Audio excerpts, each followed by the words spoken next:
అందరికీ నమస్కారం అండి. ఈరోజు మనం తెలుసుకోవాల్సిన విషయము అందరూ ఎదుర్కొంటున్న సమస్య గ్యాస్ ప్రాబ్లం. ఇది 10 సంవత్సరముల వయసు ఉన్న వాళ్ళ కాడ్నించి వృద్ధుల వరకి ఎదుర్కొంటున్న సమస్య. దీని నివారణకి మందులు లేకుండా సహజంగా ఎలా తగ్గించుకోవాలో ఇప్పుడు తెలియజేస్తాను. శ్రద్ధగా విని ఆచరించండి.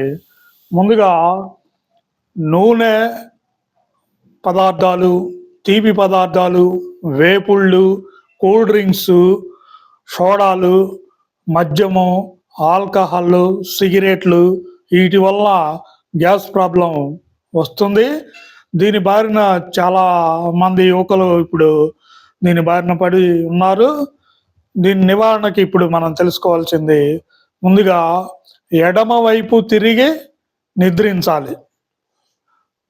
ఎడమవైపు తిరిగి నిద్రించినందువల్ల మీకు ఎసిడిటీ క్లియర్ అవుతుంది.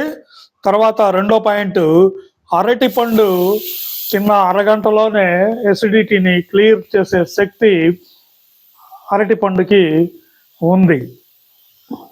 తర్వాత హాస్పిటల్లో బెడ్ మాదిరిగా బెడ్ ఉండేటట్టు, అంటే బెండ్ అయి ఉండేటట్టు, తల 30 డిగ్రీలు లేచి ఉండేటట్టు నిద్రించాలి. ఈ విధంగా ఉన్నందువల్ల ఎసిడిటీ త్వరగా క్లియర్ అవుతుంది. తర్వాత అన్ని రకాల జంక్ ఫుడ్స్ మానివేయాలి. తర్వాత జామకాయకి కూడా ఎసిడిటీని క్లియర్ చేసే శక్తి ఉంది. తర్వాత మీరు భోజనం చేసేటప్పుడు, ఏదైనా ఆహారం తినేటప్పుడు నెమ్మదిగా తినాలి. తర్వాత తిన్నది 80% మాత్రమే తినాలి. కడుపు నిండుగా తినకూడదు. కడుపు నిండుగా తిన్నందువల్ల జీర్ణక్రియ దాని పని అది చేసుకోవటానికి సులభంగా ఉంటుంది.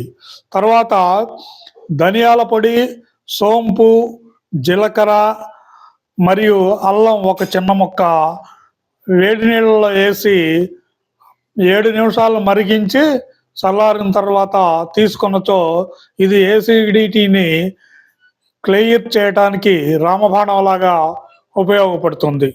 తర్వాత పల్చని మజ్జిగలో చిన్న సైంధవ లవణం వేసి మీరు సేవించినచో మీకు అద్భుతమైన రిలీఫ్ వస్తుంది.